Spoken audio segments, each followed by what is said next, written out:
जी, बिस्मिल्लाहिर्रहमानिर्रहीम। Chapter start करते हैं। चैप्टर है जी हम लोग का ऑर्गेनाइजिंग स्ट्रेटजी, और इसमें हमें डिस्कस करना है कि कंपनीज की स्ट्रक्चर क्या होते हैं डिफरेंट। जब आप इंटरनेशनल जाते हैं आपके पास क्या क्या ऑप्शन है। जब हम इंटरनेशनल डिफरेंट स्ट्रक्चर है और इंटरनेशनल एनवायरनमेंट में, और डिफरेंट स्ट्रक्चर इस वजह से है कि हम लोग की जो स्ट्रेटजी होती है उसके हिसाब से हम स्ट्रक्चर बनाते हैं। कुछ इंटरनेशनल स्ट्रक्चर ज़्यादा मुल्कों में होते हैं। जो इंटरनेशनल ऑर्गेनाइजेशन उनका स्ट्रक्चर डिफरेंट होता है। कुछ ऑर्गेनाइजेशन है जो बहुत ज़्यादा चीज़ें बनाती है, उनका स्ट्रक्चर डिफरेंट होता है। कुछ मुल्क इस वजह से स्ट्रक्चर डिफरेंट करते हैं क्योंकि डिफरेंट मुल्क में जाने के लिए जो डिफरेंट कंट्रीज हैं उनकी need, want and demand different होती है। अब जब इंटरनेशनल स्ट्रक्चर, जब इंटरनेशनली कोई ऑर्गेनाइजेशन जाने का सोचती है, तो अगर वो छोटे स्टेप लेके चलती है, लेट्स से सिर्फ एक्सपोर्ट डिपार्टमेंट बनाता है, सिर्फ एक्सपोर्ट करते हैं वो लोग, तो वो लोग क्या कहते हैं कि डोमेस्टिक ऑपरेशन में ही एक डिपार्टमेंट ओपन कर देते हैं इंटरनेशनल ऑपरेशन के नाम से, और उसमें ही इंपोर्ट एक्सपोर्ट चल रही होती है। लेकिन जैसे ही आप ज़्यादा अपने ऑपरेशन को एक्सपेंड करते हैं तो आपको डोमेस्टिक में नहीं, आपको इंटरनेशनल ही जाना पड़ता है, और वो फिर इंटरनेशनल डिवीजन स्ट्रक्चर में आ जाता है। ये जी आपके पास 6 ऑप्शन 1 2 3 4 5 6 ये मोस्टली यूज़ होती है जी। ग्लोबल स्ट्रक्चर्स यूज़ होते हैं इंटरनेशनली। इसको वन बाय वन हम डिस्कस करते हैं। नंबर 1 है जी आपका ग्लोबल प्रोडक्ट स्ट्रक्चर। ये क्या है जी, एक ऐसा अरेंजमेंट है जिसमें आपकी जो डिवीजन है वो प्रोडक्ट वाइज होती है। आप अपने डोमेस्टिक डिवीजन में ही एक डिपार्टमेंट अलग से ओपन कर देते हैं, जो कि आप जितनी प्रोडक्ट बनाते हैं उसको देखता है। वो बेशक वो इंटरनेशनली हो या डोमेस्टिक हो, वो उसको देखता है। आगे आगे मैं आपको स्ट्रक्चर दिखाता हूँ, आपको और समझ आ जाएगा। पहले स्ट्रक्चर चले दिखा देते हैं। ये देखें, कंपनी का सीईओ है, उसके अंडर डिफरेंट फंक्शंस हैं, और फिर डिफरेंट प्रोडक्ट्स हैं A B C D. Let's say हम कहते हैं ई। जो ई है, प्रोडक्ट ई, वो लेट्स से इन कंट्रीज में है, इन खित्तों में है। अब यहाँ से हम एक लेते हैं जी यूरोप। लेट्स से ये यूरोप के इन मुल्कों में है। और लेट्स से बेल्जियम एग्जांपल लेते हैं। बेल्जियम में जितने ऑपरेशंस हैं ये एक डिवीजन देखेगा। तो इसमें क्या हमें समझ आई कि हम लोग का जो डिफरेंट प्रोडक्ट्स हैं 1 2 3 4 5 6 7 जितने भी हैं, ठीक है, उसमें जो एक प्रोडक्ट है वो हमें देखना है कि किस किस मुल्कों में है, और वो जिस जिस मुल्कों में है, और जिन जो जो ऑपरेशंस उसके अंडर आते हैं वो सब ये अलग से डिवीजन देखेगा, अलग से डिपार्टमेंट। यानी कि ये अलग डिपार्टमेंट बन जाता है, ये अलग, ये अलग, ये अलग, ये अलग। ये स्ट्रेटेजी यूज होती है जब कंपनी बहुत ज़्यादा प्रोडक्ट बनाती है तो उसके डिफरेंट डिवीजन कर देती है। हर डिवीजन देखता है जी कि उसकी प्रोडक्ट किस किस मुल्कों में है और कौन कौन से उसमें फंक्शन है, वो सब एक डिपार्टमेंट हैंडल करता है। इसका मैनेजर अलग होगा, इसका अलग, इसका अलग, इन सब का अलग। अब देखें ये क्यों है, इसके एडवांटेज क्या है। जब हम ज़्यादा चीज़ें बनाते हैं तो उसको हैंडल करना ईजी हो जाता है। लेकिन अगर एक डिपार्टमेंट हो, वो सब चीज़ों को मैनेज कर रहा हो और डिफरेंट जगह पे हो, तो उसको मैनेज करना बहुत मुश्किल हो जाता है। इस तरह से प्रोडक्ट की परफॉर्मेंस भी एवेल्युएट करना इजी हो जाती है। अलग अलग क्योंकि बने होते हैं ब्लॉक, अलग अलग डिपार्टमेंट बने होते हैं, तो इजीली हम उसकी परफॉर्मेंस को एवेल्युएट कर सकते हैं। अच्छा ये अच्छी नहीं है, अच्छा ये परफॉर्मेंस अच्छी है इसकी। डिसएडवांटेज ये है कि डुप्लीकेशन हो सकती है स्टाफ की। आप देख सकते हैं कि अलग अलग प्रोडक्ट हैं और अलग अलग डिपार्टमेंट हैं और अलग अलग मुल्कों में फंक्शन दोबारा से उसके हैं, तो डुप्लीकेशन स्टाफ की हो सकती है। इसमें जो मैनेजर्स हैं उनको डिफरेंट मुल्कों की इंफॉर्मेशन भी होनी चाहिए, और इन सब डिपार्टमेंट्स की आपस में कोऑर्डिनेशन वीक हो सकती है अगर ये डिफरेंट मुल्कों में हो। ये मैंने यहाँ पे इसका यूट्यूब का लिंक लगाया, यहाँ पे आप देखिएगा, आपको इसकी और इन्फॉर्मेशन मिल जाएगी। फिर नेक्स्ट वन है जी हम लोग के पास area structure, global area structure. हम एरिया वाइज अपनी डिवीजन कर देते हैं, रीजन वाइज। जब हम ये देखें कि हम लोग की जो प्रोडक्ट है वो इंटरनेशनल बिकती है, किसी मुल्क में अच्छी परफॉर्मेंस है, किसी मुल्क में अच्छी परफॉर्मेंस नहीं है, तो हम उसको एरिया वाइज डिवाइड कर देते हैं ताकि वो एरिया वाइज पे फोकस करें। अगर आपको दिखाएं इसमें एरिया वाइज में इसका एडवांटेज ये है कि मॉडिफिकेशन हम लोग कर सकते हैं, मतलब हमने क्योंकि एरिया पे फोकस करना है ना, तो इसमें हम लोग मॉडिफिकेशन कर सकते हैं और उस कंट्री के हिसाब से, और जो मैनेजर होता है उस कंट्री का, उस इलाके का, उसको ऑटोनॉमी होती है, वो जल्दी फैसले ले सकता है। लेकिन डिसएडवांटेज क्या है जी कि अगर वो दूसरे मुल्कों में है तो उनकी नीड के हिसाब से चेंजेस ज़्यादा करनी पड़ती है, उसमें आपकी कॉस्ट ज़्यादा आ सकती है। और अगेन कोऑर्डिनेशन डिपार्टमेंट में मुश्किल हो सकती है। अगर आपको इसका मैं स्ट्रक्चर दिखाऊं, ये देखिए स्ट्रक्चर क्या है जी, अगेन वो डिपार्टमेंट है। अब यहाँ पे देखें डिवीजन प्रोडक्ट के हिसाब से नहीं है, खित्ते के हिसाब से। ये देखें जी, हम अगर बात करते हैं अगेन यूरोप की, तो यूरोप में जितने मुल्क हैं और एक मुल्क की बात की जाए, उस मुल्क में जितने भी प्रोडक्ट हैं और जितने फंक्शन हैं वो एक डिपार्टमेंट देखेगा। ऐसे यूरोप है, एक डिपार्टमेंट है। अब यूरोप में आपके जितने भी मुल्क हैं और जितनी भी चीज़ें बिकती हैं और जितने भी फंक्शन हैं वो एक डिपार्टमेंट ने, एक मैनेजर ने देखने हैं। अच्छा, अब हम लोग के पास है फंक्शन स्ट्रक्चर, मतलब फोकस है फंक्शन पे। पहले में क्या था जी, प्रोडक्ट वाइज, सेकंड में है जी एरिया वाइज, थर्ड में है जी फंक्शन वाइज, जिसमें फंक्शन पे फोकस किया जाता है। आपके फाइनेंस है, मार्केटिंग है, एचआर है, प्रोडक्शन है, उस पर फोकस किया जाता है। अब इसका फ़ायदा क्या है, इसमें डुप्लीकेशन बहुत कम होती है। बाकी में मैंने देखा कि बार बार आपके फाइनेंस, प्रोडक्शन, मार्केटिंग वाले बार बार आपको हायर करने पड़ते हैं। इसमें डुप्लीकेशन नहीं होती है और स्पेशलाइज होते हैं, क्योंकि वो डिपार्टमेंट ही एक है, मतलब मार्केटिंग का एक ही डिपार्टमेंट है, जितने भी स्पेशलाइज लोग होंगे उसी में होंगे। और इसका जो डिसएडवांटेज है वो ये है कि सोल थिंकिंग में चले जाते हैं ये लोग। मतलब अगर मैं आपको पहले स्ट्रक्चर दिखाता हूँ, देखें सिंपल स्ट्रक्चर है, ये देखें हम लोग पास जितने भी फंक्शन होंगे उस डिपार्टमेंट के, उसमें दो आगे हेड बन जाएंगे, एक आपका डोमेस्टिक में बन जाएगा, एक फॉरेन में बन जाएगा। एक आपका डोमेस्टिक के ऑपरेशन देखेगा, डोमेस्टिक में जितने भी प्रोडक्ट आप बेचते हैं वो, और फॉरेन में जहाँ जहाँ भी हैं, जिस जिस मुल्कों में भी हैं और जितने भी प्रोडक्ट हैं वो ये डिपार्टमेंट देखेगा एक। अब इसका एडवांटेज क्या है, इसमें ये स्पेशलाइज्ड लोग होंगे इसके प्रोडक्शन के, वो इन चीज़ों को देखेंगे स्पेशलाइज, लेकिन ये एक ब्लॉक बन जाता है अलग से। इसका फिर परफॉर्मेंस ये अपने ही सोचते हैं, क्योंकि जितने भी स्पेशलाइज लोग हैं वो इसमें चले जाते हैं। बाकी में ये है कि स्पेशलाइज लोग होते हैं लेकिन वो डिवाइड हो जाते हैं। इसमें हर कोई यहीं पे आएगा, प्रोडक्शन से जो लिंक है, यहाँ मैंने लिंक लगाया, आप इसको लाजमी देखिएगा। नेक्स्ट है जी हम लोग के पास मैट्रिक्स स्ट्रक्चर। मैट्रिक्स स्ट्रक्चर थोड़ा सा कॉम्प्लेक्स है, इसमें दो फंक्शन आ जाते हैं, कोई से दो फंक्शन को लेके आपका स्ट्रक्चर बनता है। अब उसमें फंक्शनल हेड भी हो सकता है, उसमें प्रोडक्ट भी स्ट्रक्चर भी हो सकता है, उसमें एरिया स्ट्रक्चर भी हो सकता है, कोई से दो।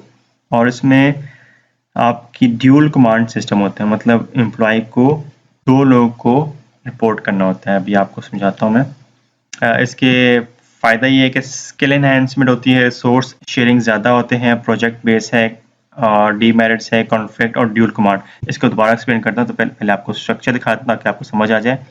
ये देखें इसमें क्या होता है, इसमें दो हेड हैं। इससे पहले एक ही हेड थे, फंक्शन हेड या एरिया हेड या प्रोडक्ट हेड, एक ही थे ना। अब इसमें दो हेड हैं, इसमें एक प्रोडक्ट का हेड भी है और रीजन का भी है। ये रीजन है यहाँ पे और यहाँ पे है प्रोडक्ट। अब देखिए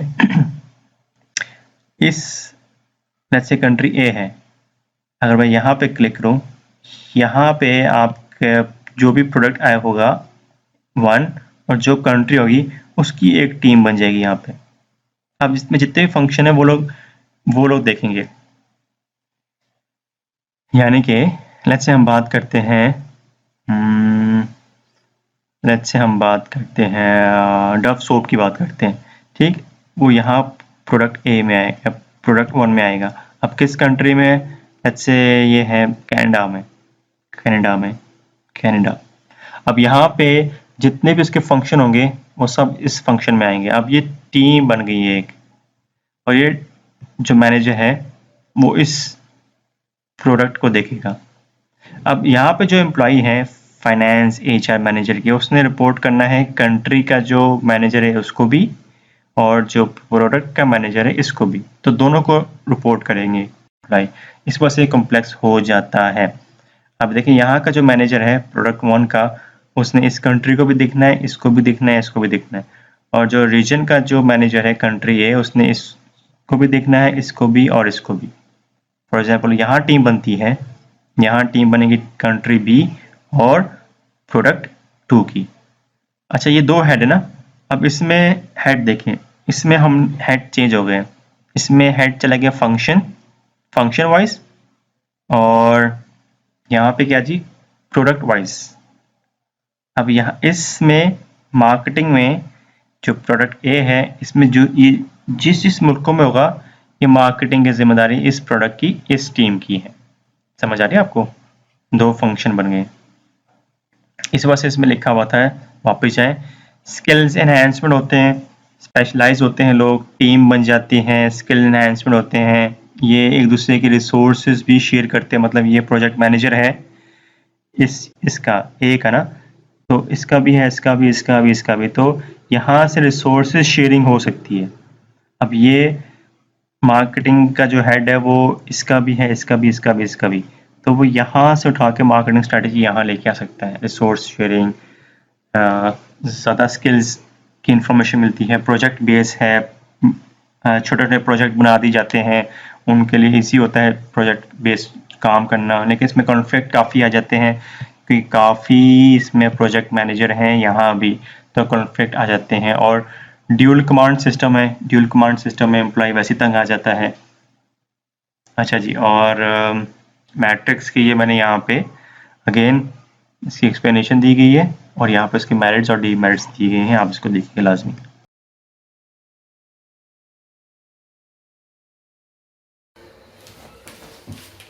Hello student, my name is Mini Sethi. Today I am going to discuss about matrix organization structure. Okay, matrix organization structure क्या है? Simply combination of two organization structure, functional organization structure and project organization structure. Okay, तो matrix organisation structure क्या, अगर simple language में अगर हम बात करें, क्या है? Combination of two organization structure। दो ऑर्गेनाइजेशन स्ट्रक्चर का क्या है? कॉम्बिनेशन है। कौन कौन से? Functional organisation structure plus project organisation structure. Okay, matrix organisation क्या है? कॉम्बिनेशन है टू ऑर्गेनाइजेशन स्ट्रक्चर का। कौन कौन से? फंक्शनल ऑर्गेनाइजेशन स्ट्रक्चर और project organisation structure. Okay, functional organisation structure में हम क्या करते हैं? Divide organisation according to function. जैसे production department, marketing department, HR department, IT department, etcetera. ठीक है, फंक्शनल ऑर्गेनाइजेशन स्ट्रक्चर में हम एक ऑर्गेनाइजेशन को उसके काम के अकॉर्डिंग डिवाइड कर देते हैं। मार्केटिंग वाला सारा मार्केटिंग का काम करेगा, प्रोडक्शन वाला सारा प्रोडक्शन से रिलेटेड काम करेगा, IT वाला सारा IT से रिलेटेड काम करेगा, और HR वाला HR से रिलेटेड काम करेगा। और प्रोजेक्ट ऑर्गेनाइजेशन स्ट्रक्चर में हम ऑर्गेनाइजेशन को क्या कर देते हैं? Divide according to project. ठीक है, for example project A, project B, project C, etcetera. Okay, तो इन दोनों स्ट्रक्चर को, फंक्शनल ऑर्गेनाइजेशन स्ट्रक्चर को और प्रोजेक्ट ऑर्गेनाइजेशन स्ट्रक्चर को जब हम मिला देते हैं, जब हम जोड़ देते हैं, तो हमारा बनता है मैट्रिक्स ऑर्गेनाइजेशन स्ट्रक्चर। आपको क्या बात ध्यान रखनी है? मैट्रिक्स ऑर्गेनाइजेशन स्ट्रक्चर क्या है? दो ऑर्गेनाइजेशन स्ट्रक्चर का कॉम्बिनेशन है। कौन कौन से दो organisation structure? Functional organisation structure और project organisation structure. Functional organisation structure को हम ऑर्गेनाइजेशन को सिर्फ काम के अकॉर्डिंग डिवाइड करते हैं, प्रोजेक्ट को हम प्रोजेक्ट के अकॉर्डिंग डिवाइड करते हैं। जब दोनों को मिला देते हैं तो हमारा बन जाता है मैट्रिक्स ऑर्गेनाइजेशन स्ट्रक्चर, और इसमें एक इंडिविजुअल के एक से ज्यादा बॉस होते हैं। ठीक है, individual have more than one boss. Okay, अब सिंपल, आप इतना इसके बारे में जानिए, फिर बाकी मैं आपको डायग्राम के थ्रू बताती हूँ इसकी detail. Okay, combination of two organisation structure, functional और प्रोजेक्ट ऑर्गेनाइजेशन स्ट्रक्चर। फंक्शनल में हम ऑर्गेनाइजेशन को काम के अकॉर्डिंग डिवाइड करते हैं, प्रोजेक्ट में हम प्रोजेक्ट के अकॉर्डिंग डिवाइड करते हैं। जब इन दोनों स्ट्रक्चर को हम मिला देते हैं तो हमारा बन जाता है matrix organisation structure. Okay, I think आपको समझ में आया होगा। बाकी मैं आपको डायग्राम के थ्रू बताती हूँ ये बेसिकली क्या है। देखिए,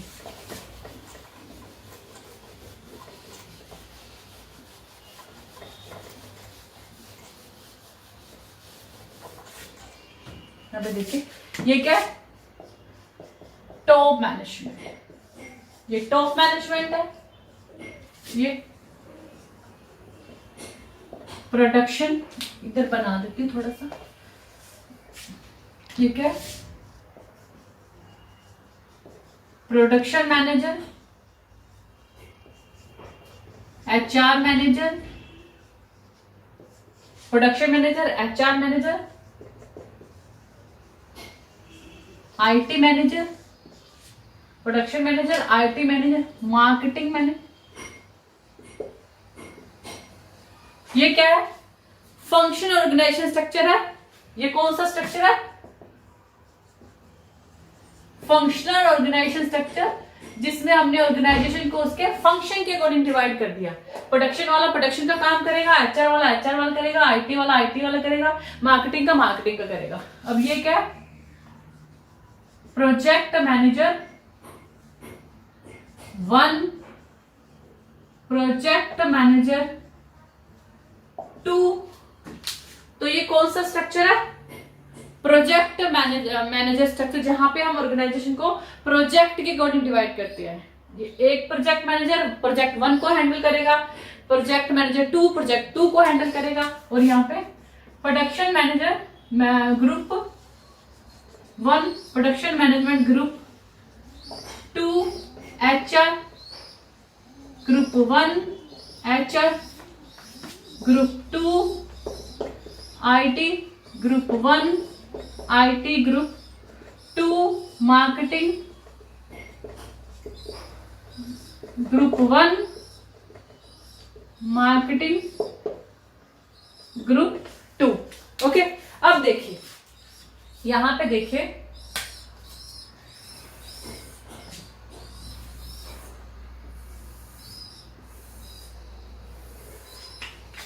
ये ऑर्गेनाइजेशन स्ट्रक्चर क्या है, कॉम्बिनेशन है टू ऑर्गेनाइजेशन स्ट्रक्चर का। जो फंक्शनल अथॉरिटी है उसका फ्लो किस में जा रहा है, वर्टिकल। ये जो वर्टिकल फ्लो जा रहा है वो किसका जा रहा है, फंक्शनल अथॉरिटी का।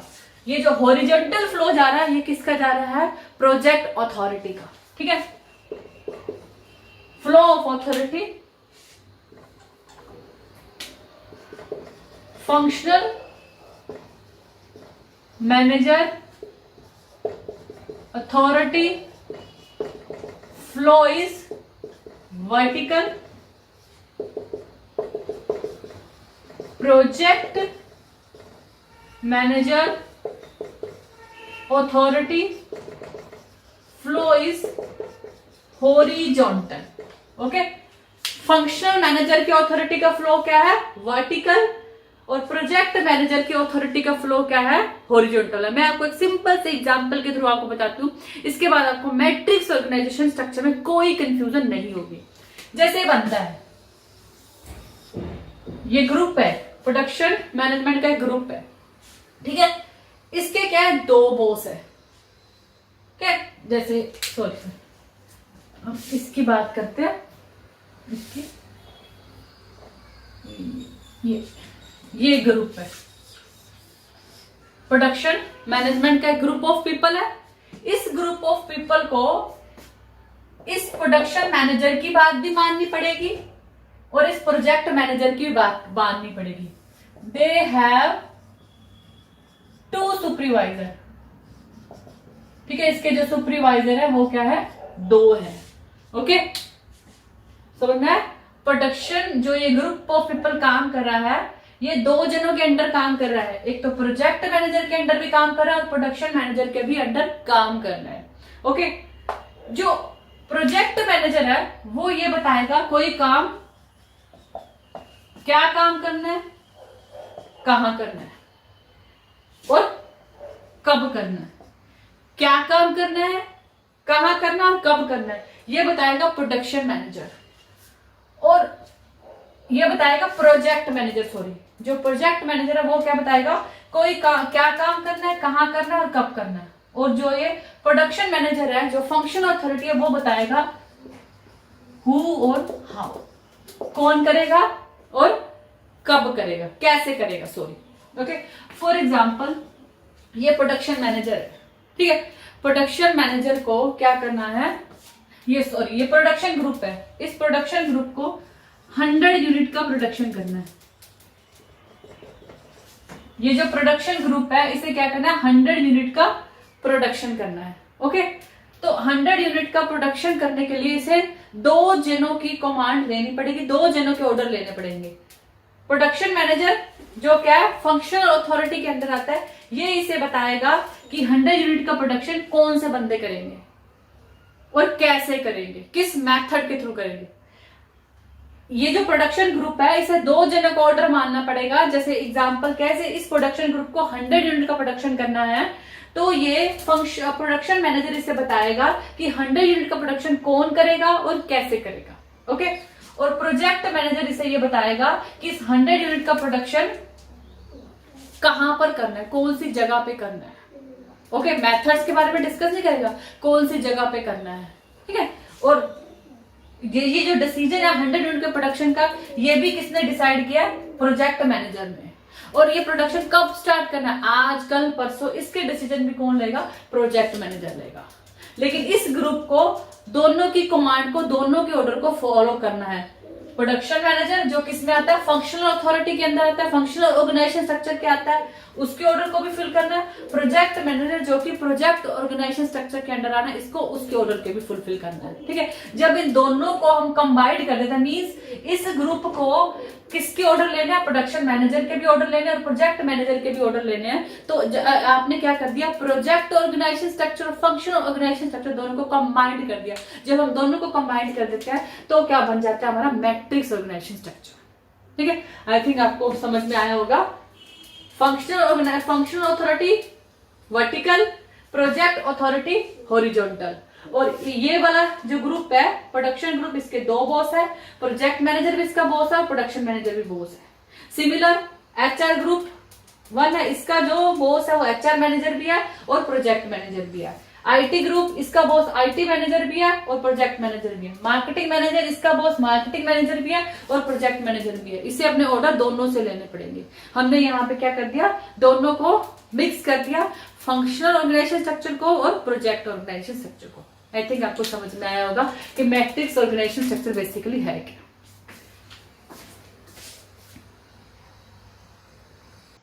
फिर जी मिक्स स्ट्रक्चर में आप के पास ऑप्शन होती है कि डिफरेंट स्ट्रक्चर को लेके चलते हैं। यानी कि नंबर 1 में हम लोग के पास था प्रोडक्ट, फिर हमने एरिया वाइज, फिर हमने मैट्रिक्स वाइज, फंक्शन वाइज, तो उसी को लेके चलते हैं। लेकिन इसमें आप 2-2, 3-3 भी कर सकते हैं। मतलब एक ही स्ट्रक्चर में किसी मुल्क में आपने फंक्शन कर दिया, दूसरे मुल्क में आपने एरिया कर दिया, किसी और मुल्क में आपने मैट्रिक्स कर दिया। मतलब आप किसी को भी चेंज कर सकते हैं अपनी नीड के हिसाब से, उस मुल्क के हिसाब से। ये इसका एडवांटेज। लेकिन डिसएडवांटेज अगेन यही है कि अगेन ये कॉम्प्लेक्स है और इसमें कॉम्प्लेक्सिटी ज़्यादा है, कम्युनिकेशन प्रॉब्लम आ सकती है क्योंकि स्ट्रक्चर एकदम से चेंज हो जाता है। ये देखिए यहाँ पे एग्जांपल है, अगर आप देखें ये तो मेन ऑफिस के फंक्शन वही रहेंगे।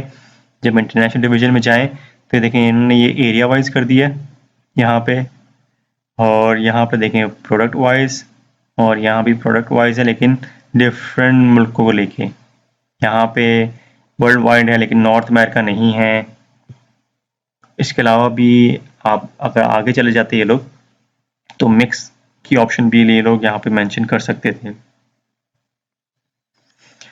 अच्छा जी, लास्ट वन है ट्रांसनेशनल। जब आपकी फर्म बिल्कुल ही इंटरनेशनल लेवल पे चले जाए, ग्लोबल लेवल पे चले जाए, तब आप इस स्ट्रक्चर को लेके आने की कोशिश करते हैं। ये स्ट्रक्चर वही है, इसमें भी वही चीज़ें हैं जो बाकियों में है, लेकिन डिफरेंस मैं आपको बताता हूँ क्या है इसमें। पहले इसका अगर मैं आपको दिखाऊँ स्ट्रक्चर, पहले ये डिस्कस करते हैं। पहले इसके 3 कंपोनेंट है जी।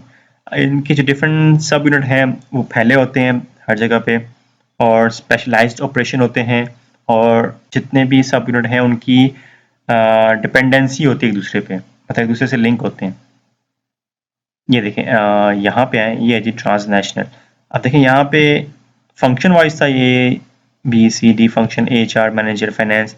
यहाँ पे एरिया वाइज है जी अमेरिका, US, UK, पाकिस्तान, ठीक है। अब यहाँ पे क्या है, यहाँ पे भी ये अलग कर देते हैं, सब यूनिट बनाते हैं, एरिया वाइज ही करते हैं। मतलब यहाँ पे ये जैसे इंडिया है, ठीक है। इंडिया में अब जितने भी चीज़ें बिकती हैं, जितने भी प्रोडक्ट्स हैं और जितने भी फंक्शन है वो इस खित्ते में आएंगे। अब लेकिन देखिए इनके, अब ये जो खित्ते हैं इनकी कोऑर्डिनेशन मेन ऑफिस के साथ है, ठीक। लेकिन यहाँ पे देखें, यहाँ पे मेन ऑफिस के साथ भी है इनकी, और इनकी आपस में भी जितने मुल्क हैं, जितने सब यूनिट हैं, एक तो ये इंडिपेंडेंट है, मतलब उस मुल्क के हिसाब से इनकी स्ट्रैटेजी बन रही होती है। साथ साथ ये होम ऑफिस को रिपोर्ट कर रहे होते हैं, वहाँ से इंस्ट्रक्शंस ले रहे होते हैं, लेकिन साथ साथ बाकी मुल्क जो सब यूनिट है उनकी हेल्प भी कर रहे होते हैं। कभी आपने देखा होगा कि आप कोई ऑर्गेनाइजेशन पाकिस्तान में ऑर्गेनाइजेशन, तो वहाँ से टीम आती है किसी और मुल्क से उस ऑर्गेनाइजेशन की हेल्प करने के लिए, तो क्या करते हैं ये लोग आपस में रिसोर्सेज भी शेयर करते हैं। यहाँ फॉर एग्जांपल ये USA है, USA में इस कंपनी की जो टीम है जो USA में है, मेन ऑफिस इसका लेट्स से UK में है, जो USA में इसकी टीम है इसके इंजीनियर्स बहुत अच्छे हैं, और इंडिया में सेम कंपनी है लेकिन इनको प्रॉब्लम है इंजीनियरिंग डिपार्टमेंट से लिंक, तो ये लोग यहाँ आके इनकी हेल्प कर देंगे। तो इस तरह से ये रिसोर्सेज शेयर हो रहे होते हैं। इसी तरह से मार्केटिंग में भी एक दूसरे की हेल्प कर रहे होते हैं। तो इनमें कोऑर्डिनेशन बहुत ज़्यादा होती है। ट्रांसनेशनल इसे कहते हैं, ग्लोबल जब इंटरनेशनल आपने पूरे दुनिया में ऑपरेशंस करने हैं तो यहाँ पे काम आते हैं। ये इस तरह भी कर सकते हैं कि जैसे इस खित्ते में चीज़ें बहुत सस्ती बना रहे हैं ये लोग, तो अब ये लोग अपना प्रोडक्शन यूनिट उठा के यहाँ पे ले जाते हैं, और यहाँ से चीज़ें भी यहाँ पहुँच रही होती। बस जी, this is the end of the topic. फिर आपसे इंशाल्लाह मिलते हैं। टिल देन टेक केयर, अल्लाह हाफिज़।